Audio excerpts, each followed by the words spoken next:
তো আমি বলছি যে এরকম তো তোমারও নিশ্চয়ই একটা মানে মোটামুটি একটা স্বপ্ন আছে আমার এই বয়সের পরে, মানে ধরো আফটার 30 আমি এরকম একটা লাইফ চাই যেখানে আমি বাড়ি ফিরে গেলে আমার জন্য একটা ছোট্ট কোনো মানে ছোট্ট কোনো ছেলে বা মেয়ে ওয়েট করবে।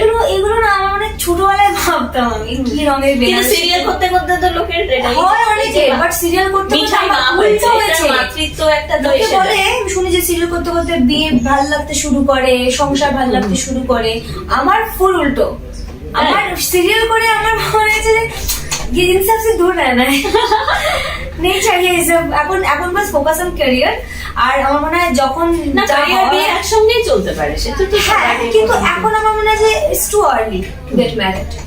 এখন ফোকাস করার সময়, কারণ কিছু সময় এমন থাকে যে সময়টায় চলে গেলে আর ফিরে আসে না। ঠিক তাই না? যখনকার কাজ যখন, যদি তোমার জীবনের এইটা এখন ধাপ হয়ে